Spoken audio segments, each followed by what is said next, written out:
வணக்கம் நண்பர்களே, நம்ம சேனல் வினுவின் கதைகளுக்கு அனைவரையும் வரவேற்கிறேன்.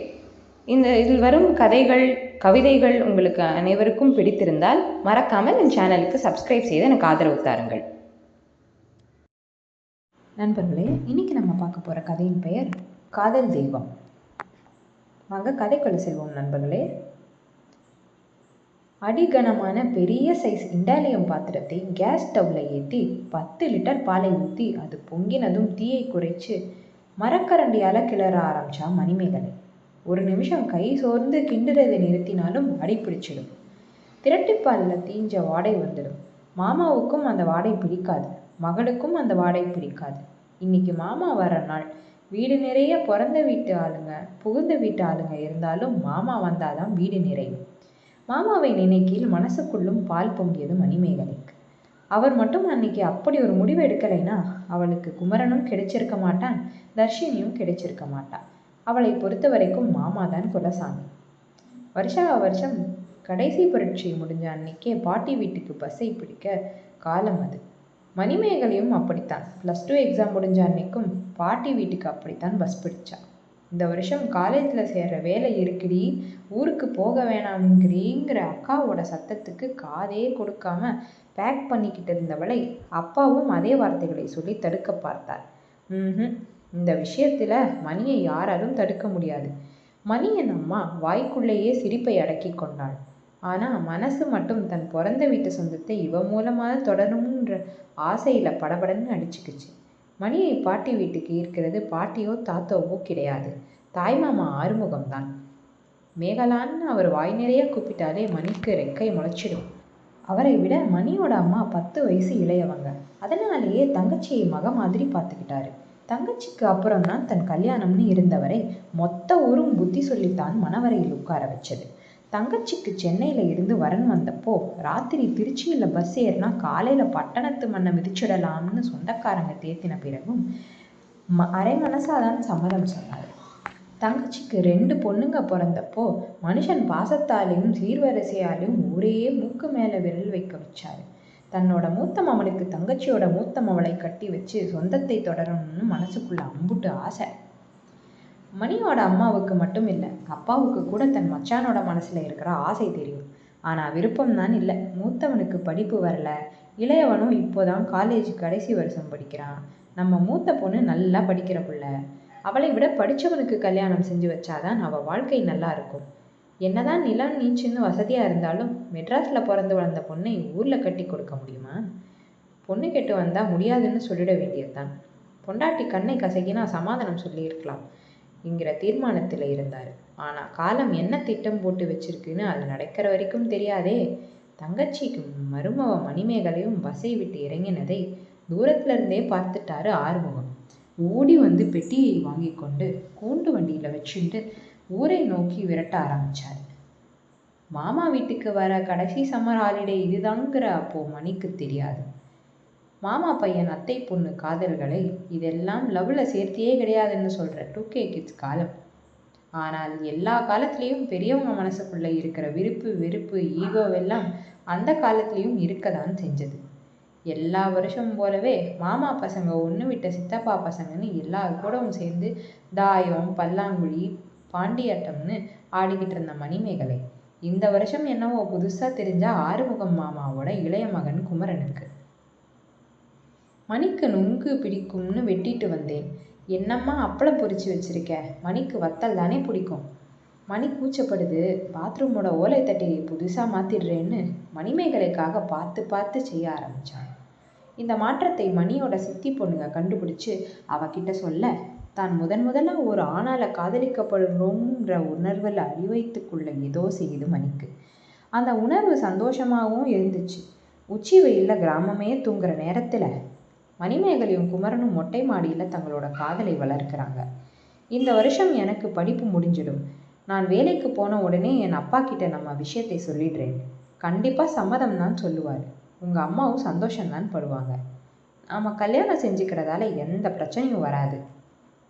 நீ நல்லா படி, மேலே படிக்கணும்னு ஆசைப்பட்டீன்னா நானே உன்னை படிக்க வைக்கிறேன்னு குமரன் எதிர்காலத்தை பற்றி பேச பேச மணிமேகலைக்கு சுள்ளுன்னு அடித்த சூரியன் பௌர்ணமி நிலா மாதிரி தெரியுது.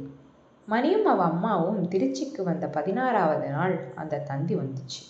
அவள் அப்பா தான் அனுப்பியிருந்தார்.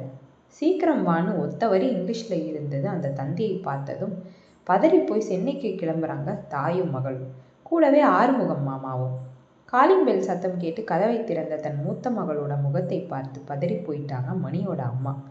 2 கன்னங்கள்லையும் விரல் தடங்கள்.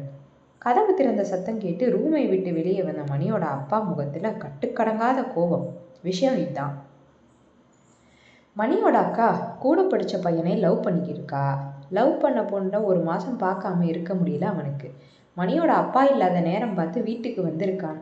2 பேரும் வீட்டுக்குள்ளே உட்காந்து பேசிக்கிட்டு இருந்த நேரத்தில் அப்பா வந்துட்டார். பொண்ணு லவ் பண்ணா கெட்டு தான் போயிருப்பான்னு கண்மூடித்தனமாக நம்பிக்கிட்டு இருந்த காலத்தில் வாழ்ந்த மணியோட அப்பாவும் அதுக்கு விதிவிலக்காக இருக்கலை. பொண்ணை அடித்து துவைச்ச மனைவிக்கு உடனே தந்தியும் அனுப்பினார். மருமவகிட்ட எல்லா விஷயத்தையும் கேட்ட ஆறுமுகத்துக்கு மச்சான் நினைக்கிறபடி ஏதோ தப்பாக நடக்கலைன்றது நல்லாவே புரிஞ்சுது. அதை எடுத்தும் சொல்கிறாரு. ஆனால் மணியோட அப்பா எதையும் கேட்குற நிலைமையிலே இல்லை. உடனே பொண்ணுக்கு கல்யாணம் பண்ணி வச்சாதான் தன்னோட மானம் மரியாதை காப்பாற்றப்படுங்கிறதால பிடிவாதமாக நிற்கிறாரு. இந்த நேரத்தில் தான் தன் மூத்த பையனுக்கு மணியோட அக்காவை கட்டி வச்சிடலாம்னு யோசனை சொல்கிறாரு ஆறுமுகம். அடுத்த நொடி என் மானத்தை காப்பாத்திட்ட மச்சான்னு கதறியபடியே அவர் காலில் விழுந்துடுறாரு மணியோட அப்பா. கல்யாணம் திருச்சியில் வச்சுக்கிறதா முடிவு பண்ணிடுறாங்க. மின்னல் வேகத்தில் கல்யாண வேலைகள் நடக்குது. வீட்டுக்கு வரப்போகிற மருமகளுக்காக கல்லில் குடிக்கிற ரூமும் கழிவறையும் கட்ட சொல்கிறாரு ஆறுமுகம். எல்லாம் நல்லா தான் போய்கிட்டு இருந்துச்சு. ஆறுமுகம் மாமாவோட மாமியார் வீட்டாளுங்க அந்த வார்த்தையை சொல்கிற வரைக்கும், பட்டணத்தில் கெட்டுப்போன உன் தங்கச்சி மவளை என் பேரனுக்கு கட்டி வைக்க பார்க்குறீங்களே, இது நியாயமா தம்பி? எங்கள் சொந்தத்தில் எத்தினி நல்ல பொண்ணுங்க இருக்கு தெரியுமா? அதில் உன்னை கட்டி வைக்கலாம் இல்லைன்னு ஆறுமுகத்தோட மாமியார் வார்த்தையை விட கல்யாண வீடு 10 எரிய ஆரம்பிச்சுது. ஆறுமுகத்தோட பொண்டாட்டி, உன் தங்கச்சி பொண்ணுக்காக என் புள்ள வாழ்க்கையை நாசம் பண்ண பார்க்குறியேன்னு கத்த ஆரம்பிக்க கல்யாணம் நின்னே போச்சு. நம்ப வச்சு கழுத்தெடுத்துட்டாண்டி உன் அண்ணன்னு மொத்த குடும்பத்தையும் இழுத்துக்கிட்டு சென்னைக்கு பஸ் பிடிச்சாரு மணியோட அப்பா. அந்த நிமிஷத்தோட தனக்கும் தன் தங்கச்சிக்குமான உறவு அத்துப்போச்சுன்னு தான் ஆறுமுகம் நினைச்சாரு.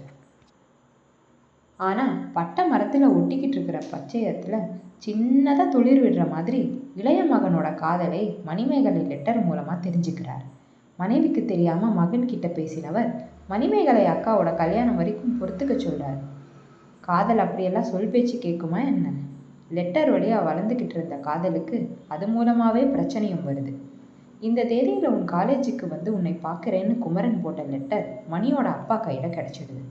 அதே நாளில் மக படிக்கிற காலேஜுக்கு போய் குமரனை கையும் களவுமா பிடிச்சிடுறாரு.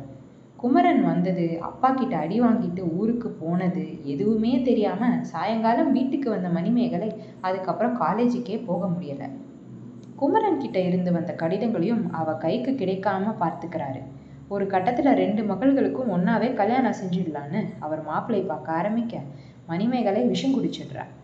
தங்கச்சியோட லெட்டர் மூலமாக விஷயத்தை தெரிஞ்சுக்கிட்ட ஆறுமுகம் எந்த தந்தையும் எடுக்காத அந்த முடிவை எடுக்கிறார்.